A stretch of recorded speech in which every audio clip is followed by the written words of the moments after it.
Hey, this is Brian again, and I'd like to ask you to do a favor. We can't do this work without people like you, so if you can, please like, share, subscribe, tell your friends about Bring Back the Porch. We certainly rely on the U.S. as our largest trading partner, but I guess on the flip side of that, it has also opened up the opportunity for interprovincial trade to start happening, for us to focus on what we have going on locally. This episode of Bring Back the Porch brought to you by Bernie Leahy, River Street Realty. Let's get you home.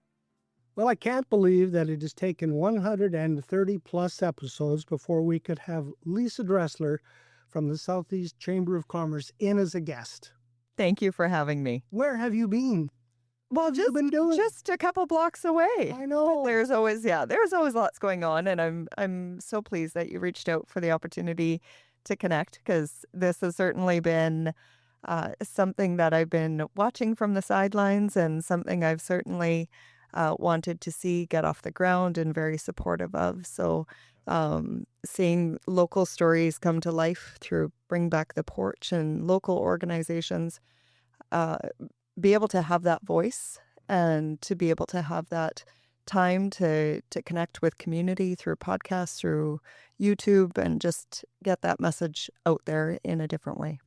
You were one of the first people to reach out to us after Pattison turned out the lights at Chat Television, and you were instrumental in getting us connected with Bernie and getting Bring Back the Porch on the air. So we thank you for that. There is life after Chat. It was my honor, truly, because I always appreciated the Chat team, being able to connect, and what a lot of people didn't see was the conversations off air. Certainly, I appreciated being able to come on to the news, or, the election specials, or whatever we might be doing at that particular point in time. But being able to connect with each of the news crew as people and as community advocates, and passionate about, what each of you do and the stories that you're able to tell, and trying to find a way that could continue on, because I think that was always an important part of our community. We were talking before we went on the air about the importance of relationships. And I always used to tell young reporters that you need to build a relationship with your contacts so that they can trust you.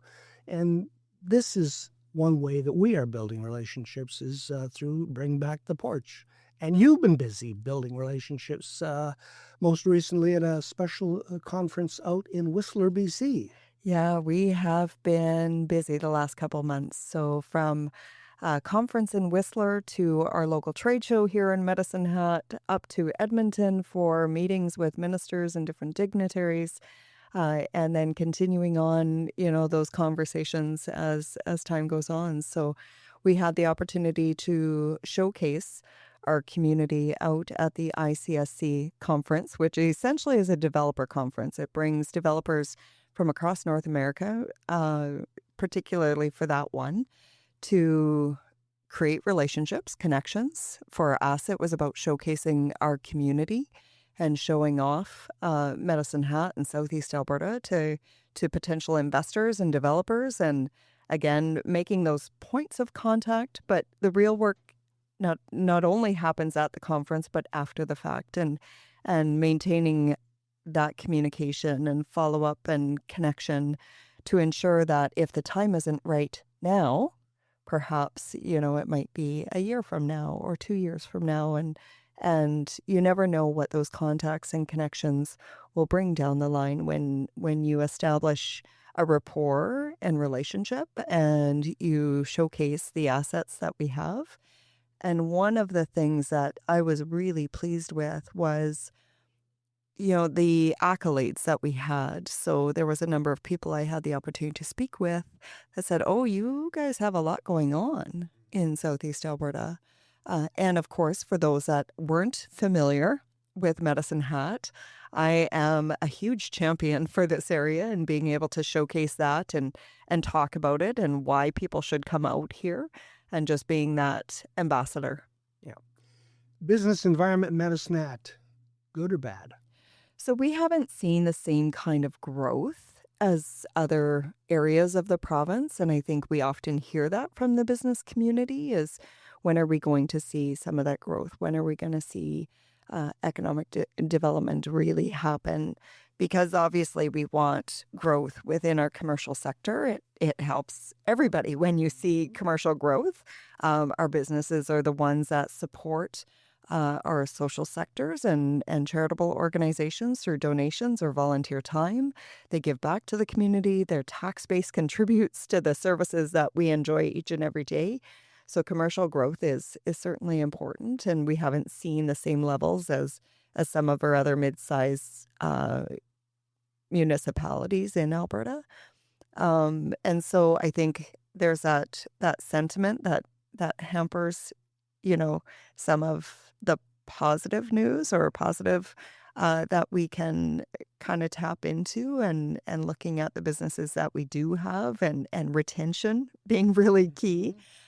We know these days that retention is just as important as investment attraction, and what are we doing to keep our businesses here? And so there's a lot of things, I think, happening in behind the scenes that are positioning our region for growth to occur. So it feels really good right now in terms of the potential that we have that we can tap into. We have a new city council as well that you've been working with. That is only one.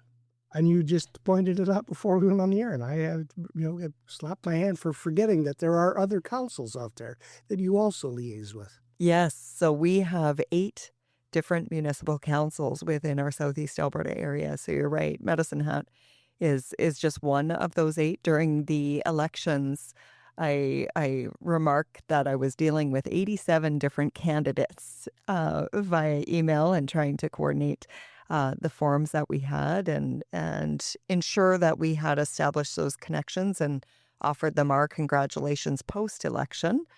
And then looking at ways that we can connect with each of the councils in terms of how do we move those priorities forward for the business community. So we had the opportunity to meet with members of 3 of our councils here in Medicine Hat, Cypress County, and the town of Redcliffe.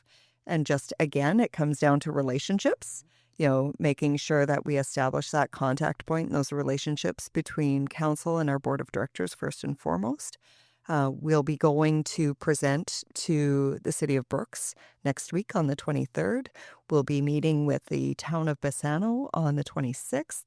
And we're going to be, we had presented to the County of Newell back in June, and they had a lot of stability within their council. So there, we have those relationships established there. Going to the village of Dutchess, but each of them we've reached out to offer our congratulations and connection, and primarily focused on what can we do to ensure the business community is supported and that we can focus on policies that will drive growth within our region. You also have to liaise with the Alberta government, and we have a new spring session of the legislature happening. You've probably seen what some of the pieces of legislation, what they're hoping to accomplish in this setting. Is it positive for business? I think there's a lot of good things happening within the province for our business community. We were just up in Edmonton meeting with ministers last week, March 10th. We had our political action day with our Alberta Chamber counterparts on March 11th. And one of the sentiments certainly I shared when we had the opportunity for a bit of a Q&A was that Alberta is the best place in the country to do business. We have a lot of pro-business policy and tax structure that works for our business community. We hear that often from outside investors in terms of the opportunity here in Alberta. Are there things that we need to work on and change? Always. Often, there's a big policy agenda, a large legislative agenda that crosses many different facets of community, from education and health to economic development and many different ministries. And so our job is, of course, to profile those things that would make it easier, more cost-effective, more efficient for both government and business, and create that win for our province. And so some of those, we do have a large agriculture portfolio in our chamber. So Obviously, in Southeast Alberta, agriculture is a huge economic driver in our region, and we want to ensure that policies are such that they're supported. And so everything from ag education and ensuring people know where their food comes from to managing business risk management programs. So agriculture insurance or agri-insurance and agri-stability and advocacy for those. And looking at interprovincial trade. So interprovincial trade, there have been uh, movements made and strides made, federally to ensure that those barriers are being broken down. But certainly we know in agriculture and agri-food, there are still many barriers that still exist. And so working with our provincial and federal counterparts in terms of what can we do to improve that environment. And one of our conversations just last week with Minister Sigurdsson was also on investment attraction. So how do we position our region to ensure that we're prime and well suited for investment opportunities to come here when it comes to agriculture and agri-food? And I had the conversation with Minister Hunter about the agri-food corridor and making sure that Southeast Alberta is positioned to take advantage of that designated industrial zone focused on agriculture, specifically across our southern Alberta region. And so, yeah, there's always lots on the docket, always lots to talk about. And I actually sent a letter to Minister LaGrange this morning with regards to our allied health professionals and making sure that there's equitable billing and opportunities for allied health professionals within the healthcare system. So you can see that our portfolio and the things that we work on are quite broad. And then locally, coming up, I'll be engaging on and providing input feedback on our water strategy as well as our air service. So, anything that intersects with business, we're generally at the table and having those conversations. A lot of gnashing of teeth and wringing of hands in the last 11 months, 12 months about tariffs coming from the United States, but they also offer an opportunity.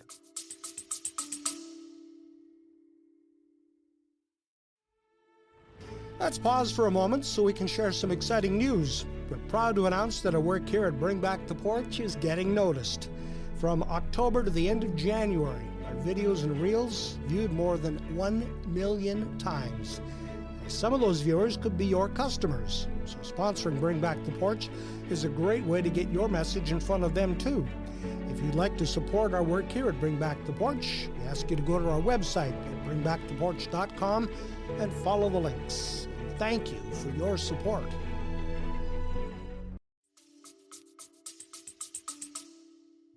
So the interesting thing with the tariffs, particularly with the U.S., is that Alberta is actually, when you look at all the provinces across Canada, Alberta is the least impacted.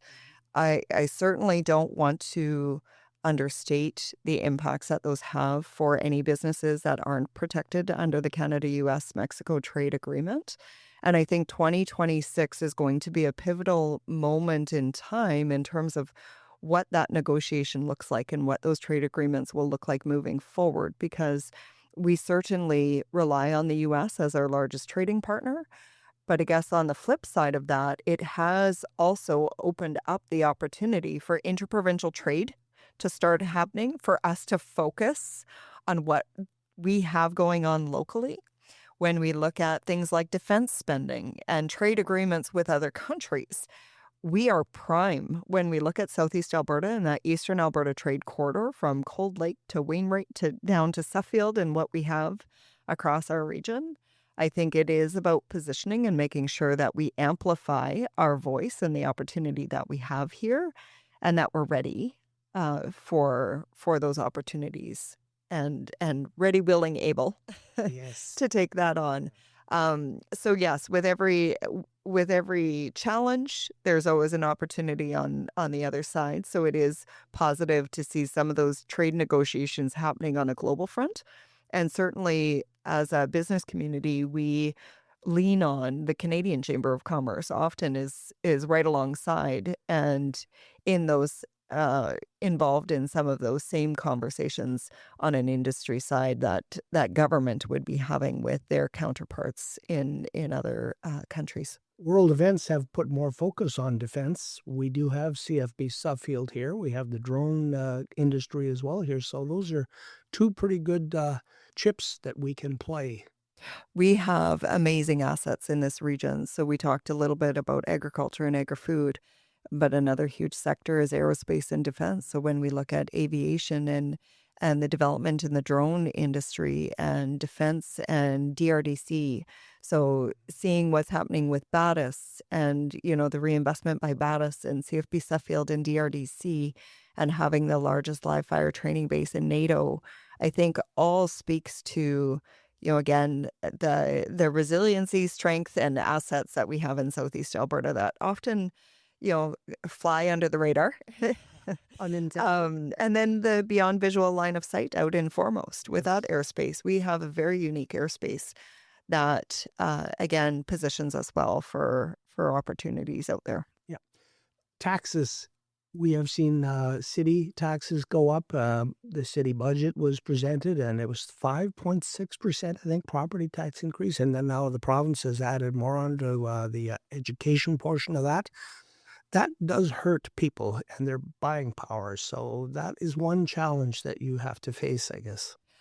For sure. And I think when we look at cost increases, any cost increases, so whether we see it, with the cost of fuel going up or when you see it with taxation going up.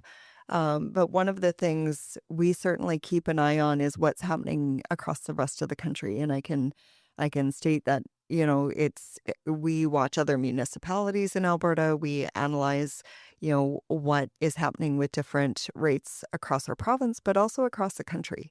And it is something we're seeing, unilaterally.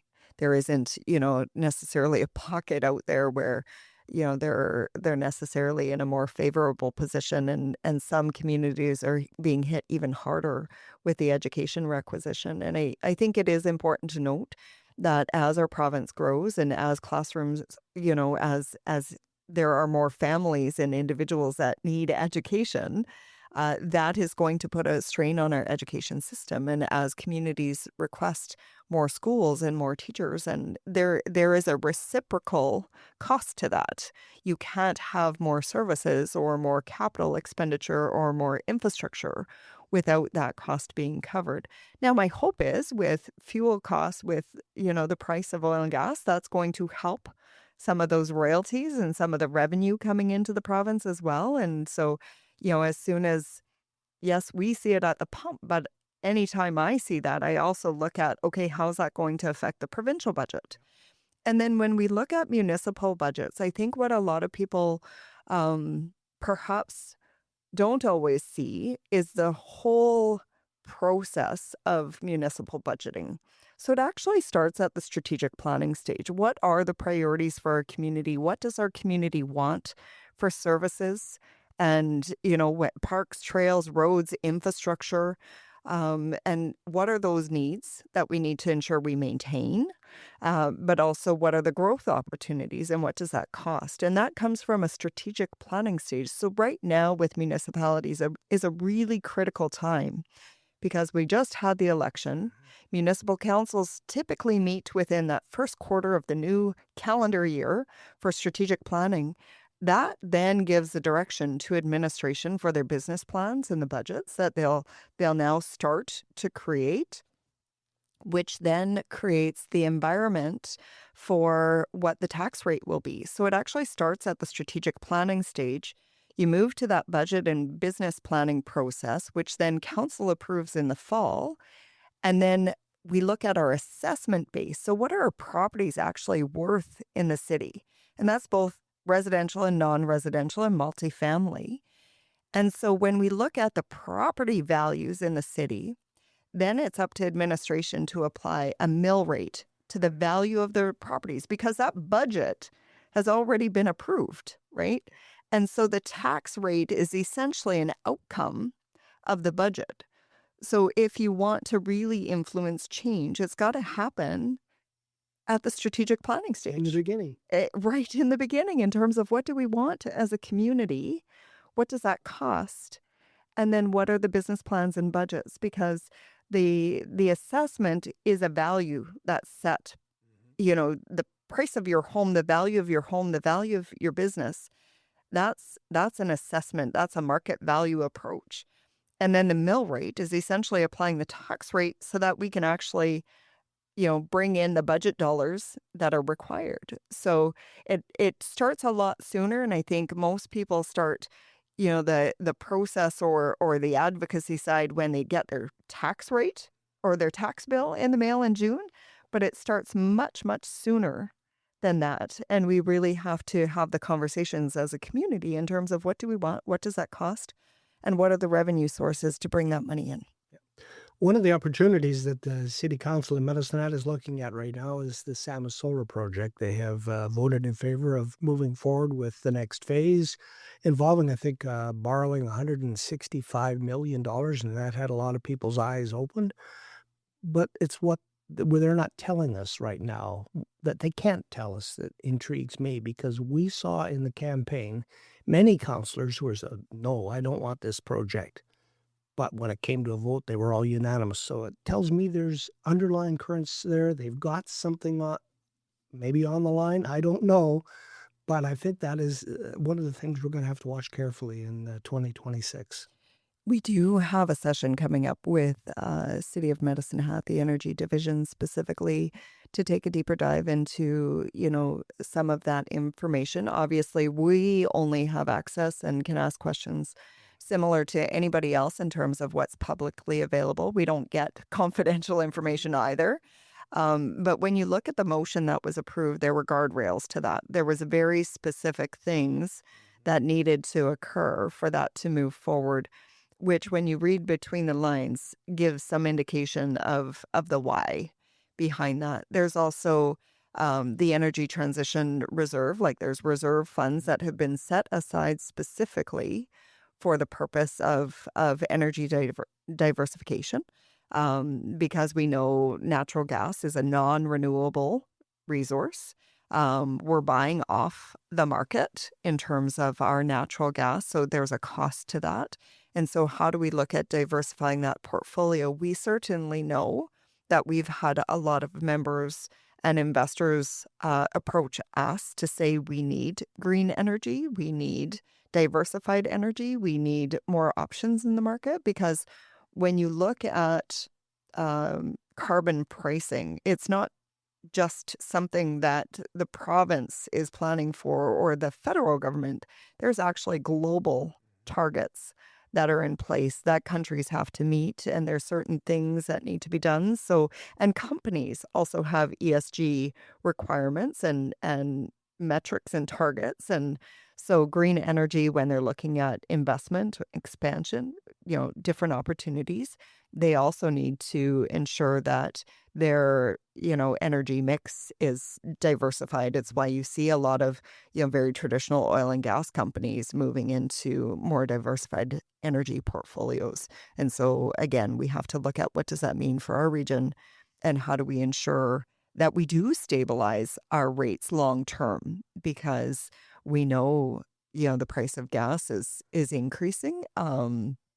We know there's factors beyond our control locally in terms of the impacts that has on us, and how do we plan and strategize and ensure that we're prepared for that so that we are being more reactive than proactive. And so as a chamber, we don't have a position, but we've certainly done a lot of research, and we do have a lot of information that we've been able to review, and we do heed, the input and advice of our members. And we know that there's many of our members that still are uncertain and do have questions. And we also respect that in terms of, the last thing businesses want is uncertainty. Exactly. And right now, we certainly recognize that the only certain thing is uncertainty when it comes to trade and global impacts and, various things that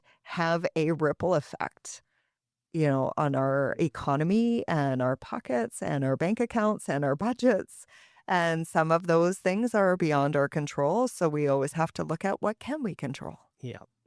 WestJet has decided that it will no longer serve Medicine Hat, I think, some point in June. That hurts. But also, again, an opportunity for somebody else. Yeah, it does hurt because we were working on that portfolio long before they came here in 2018, and we were very excited. I think in 2018, 2019 were really great years for air service in our community. We had Air Canada, we had WestJet, we had a private carrier that was in our region. And, things seemed to be ticking along. And then, of course, we had, a major pandemic that did impact airlines across the globe, quite frankly. And there's business decisions that come with the impacts, financial impacts, if we're not meeting those metrics.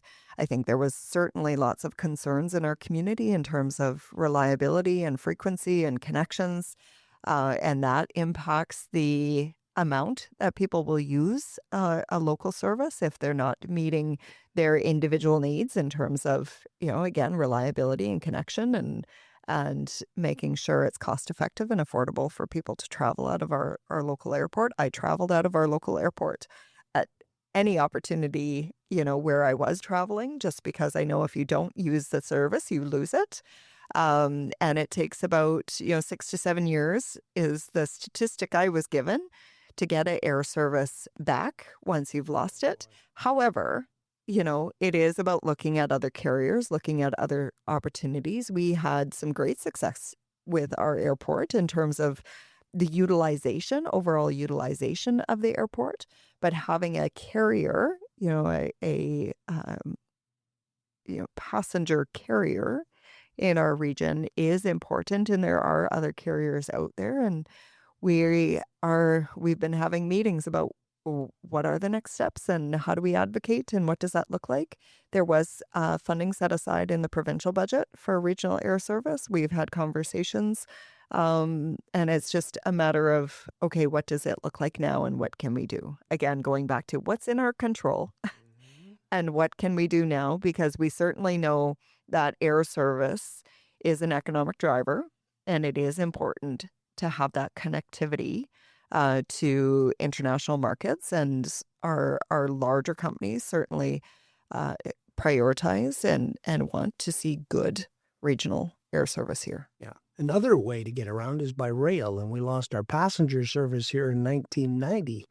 But there's talk now that there might be a high-speed rail connection north-south through Calgary, Red Deer, Edmonton. I don't know if that offers any opportunity for us to get a regional connection into a rail hub again. Yeah, there's actually information publicly available about that rail strategy and what that looks like, and connections into regional markets. Obviously, that's likely a little further down the road, but the vision and strategy is certainly out there, and I've certainly taken a look at that, and again, relaying on my questions in terms of what does that look like here and what does the timeline look like.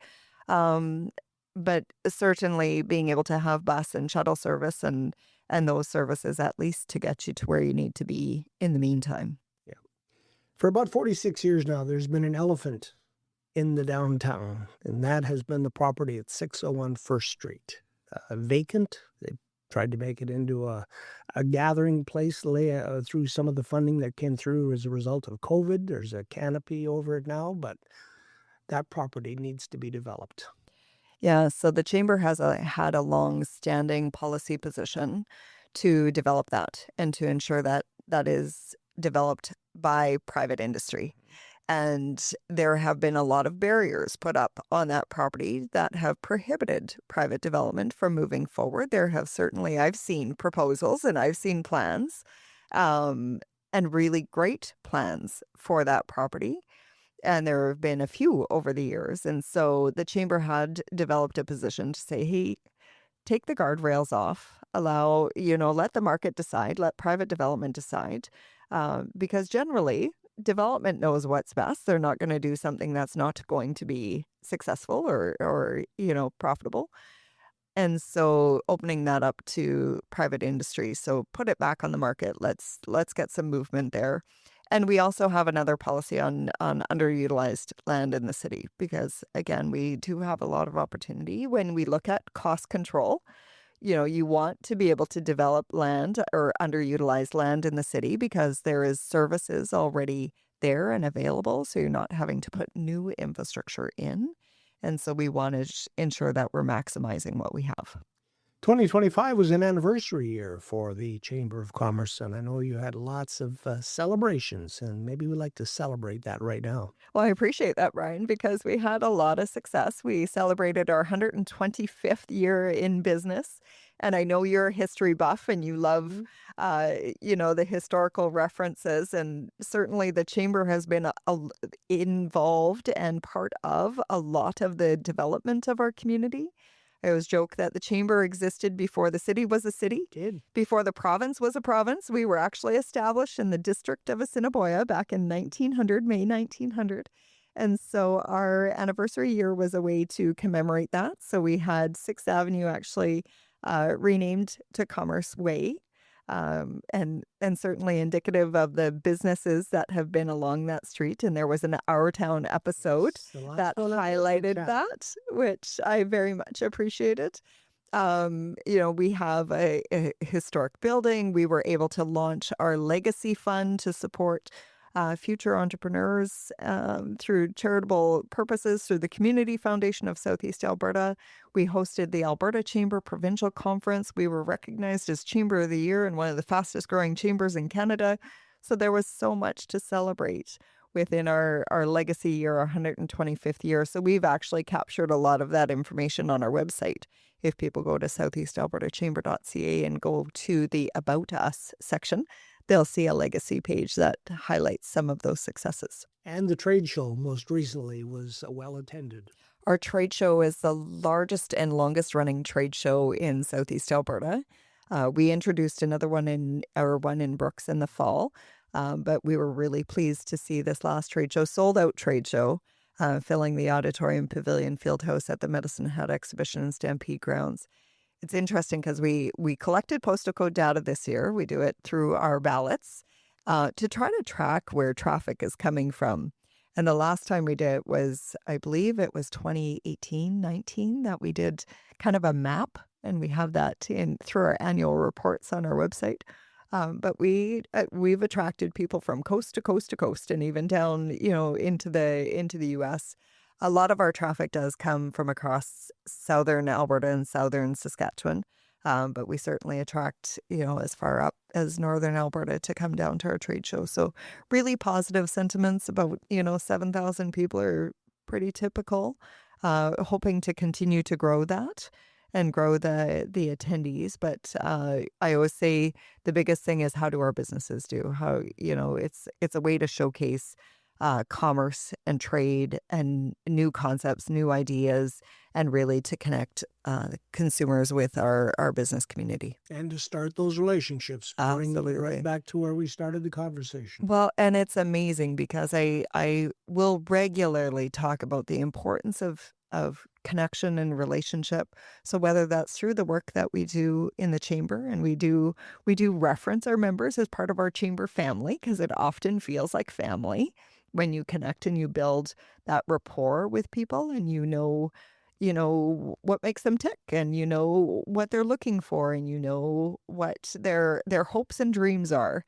And trade shows really same kind of thing. It's that face-to-face connection. So a lot of people say, well, I don't necessarily have the time or, there's a lot of cost to that. And we often will counter with, when else can you get 7,000 people through your door over the course of 3 days and be able to have that FaceTime? So even if you're not making a sale at the show, you're creating a memorable moment in time when you connect with people and when you can actually find out more about them and tell them a little bit more about you. It was nice to reconnect with Lisa Dressler from the Chamber of Commerce, and let's make sure that you come back not after another 131 episodes, maybe a little bit frequently. Well, Brian, you always know I have lots to talk about, so I'm happy to come in whenever you will have me. Podcast host loves it when the guest talks. Thank you, Lisa. Thank you.